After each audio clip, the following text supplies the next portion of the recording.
when I realized in the early 90s now that this global cult, this global manipulation was going on at the level of the human world, what I started to realize as the 90s unfolded was that these major players in this cult were taking part in satanic rituals. And they were doing sacrifice, literal human sacrifice rituals, often children, to their perceived gods. And you look at that, it's a bit bloody weird, to say the bloody least. But what I do, and what I've done all the way through this 35 years, is when I hear far out things, I don't necessarily believe them immediately. I'll put them on the back burner, as I call it, and I'll wait to see if more information comes before it crosses my line of I've got so much information now, this is real. What you don't do is say, oh, that's rubbish, that's ridiculous, that's not possible, just because it's outside of your perception of the possible. It's why most people kind of just dismiss this stuff. So then I looked and I thought, but these ancients all over the world were doing human sacrifices to their gods. And then I saw all these pantheons of gods everywhere, the Greek pantheon and this pantheon and that pantheon and stuff. And you think, first of all, well, who are these gods? And the ancients used to do sacrificial rituals of young virgins. What's that symbolic of? Not symbolic of.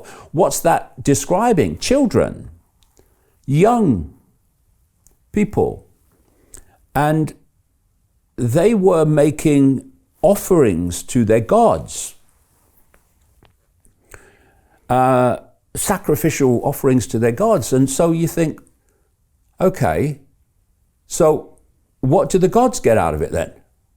What's this offering? What's this gift to the gods, right? Which I'll come to in a second.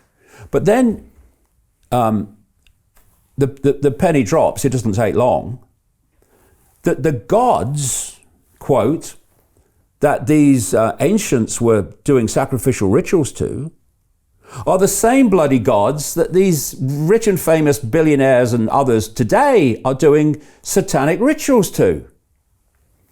And then you think, okay, so who are these gods? They're these entities operating in the hidden, outside of human sight, which is pretty much everything is outside of human sight. So then you ask this question, what do the gods get out of this sacrificial rituals, right? Well, this is really something that has become very clear to me over the years, from endless sources, different kinds of sources, that these entities outside of human sight are feeding off low vibrational human energy, emotional and mental energy. Now, again, mainstream science. Every time we feel an emotion or have a thought, it's generating a frequency.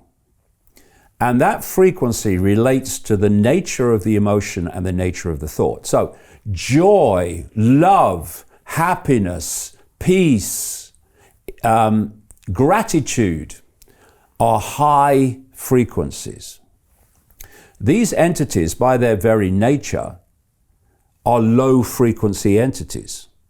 So they cannot absorb in the same way high frequency energy by high frequency emotion and mental states.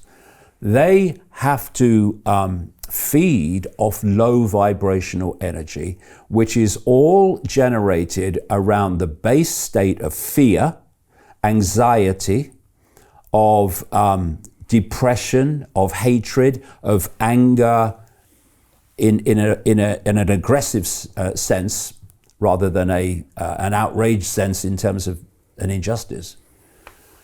And these low vibrational emotions, conflict, war, generates fantastic amounts of this low vibrational energy.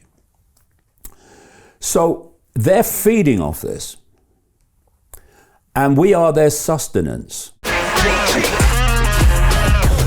Hey, I know investing in crypto is scary. It takes a real leap of faith because there are so many scams, rug pulls, and bad actors out there. It's a dangerous business, which is why 95% of people lose all their money. Well, that's why I created the London Real Investment Club, so you can access the hottest deals on the planet and use the crypto bull market to create the generational wealth that you deserve.